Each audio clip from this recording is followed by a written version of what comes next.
necessary for us, again, as well as for others.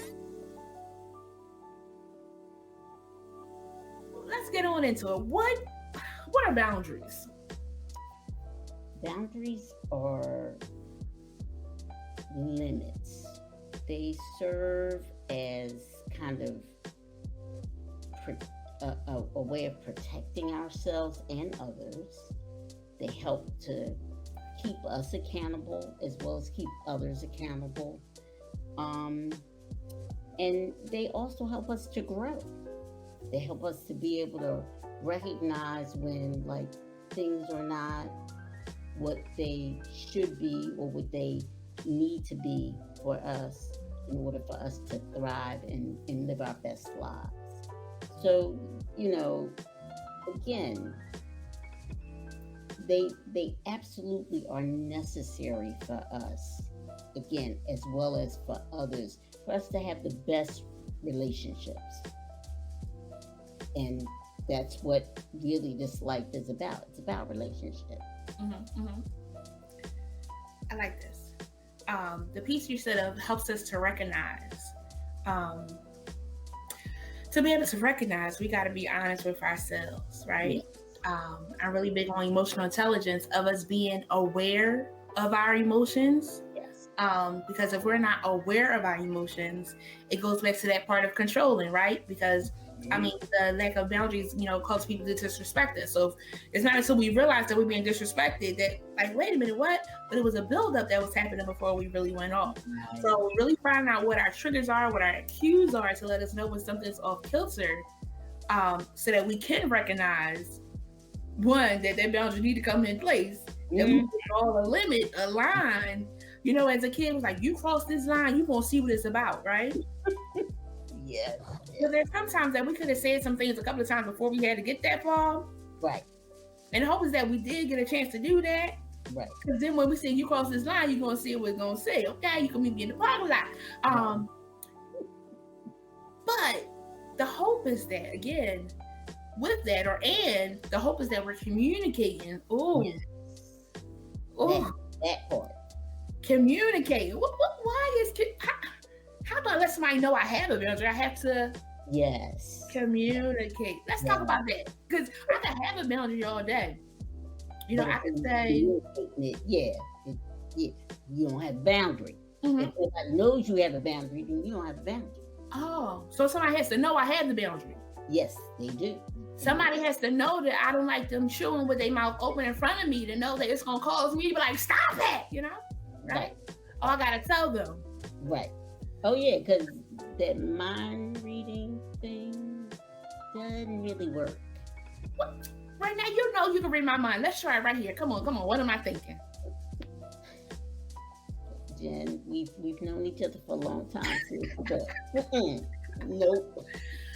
And that's what I'm saying. I read this thing the other day. It said, how crazy is it for a baby who just wants their butt clean, and you're trying to feed them, you're trying to console them, you're trying to do all these different things. That's the only time we're trying to really play the games of mind reading. Exactly.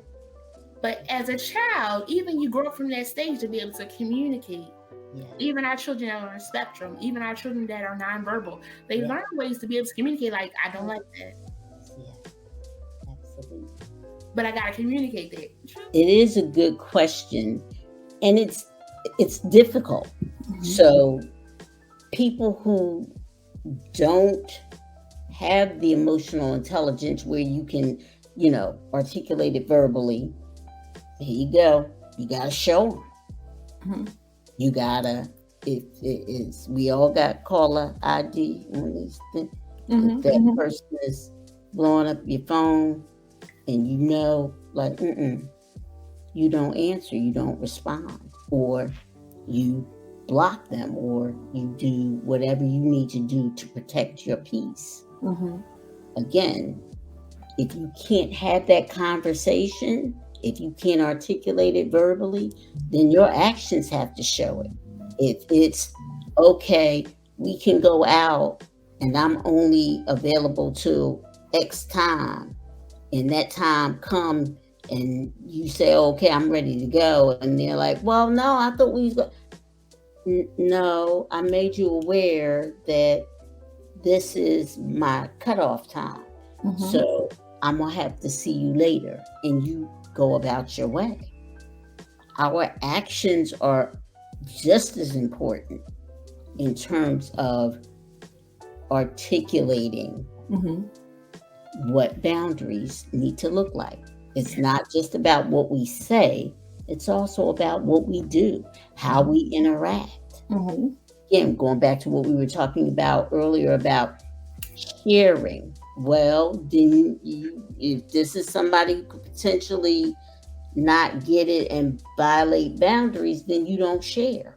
I don't care who it is. If you feel like this is something that could, get out, or they can't keep your confidence, well, then no, you don't share.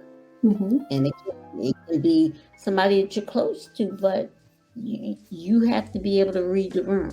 That's why I said initially, like, you got to be able to observe and pay attention. Don't ignore or dismiss behavior, even if it's not directed at you. It still speaks to somebody's character.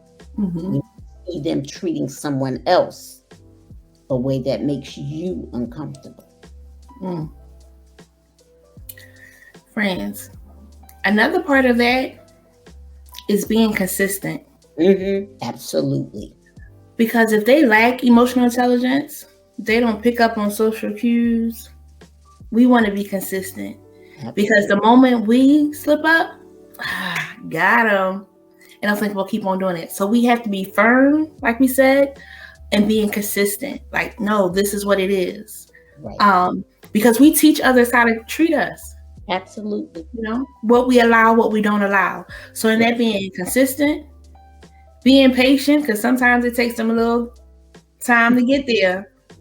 Because if it's a relationship that you value, you want to keep, having that patience piece, right? But again, just being consistent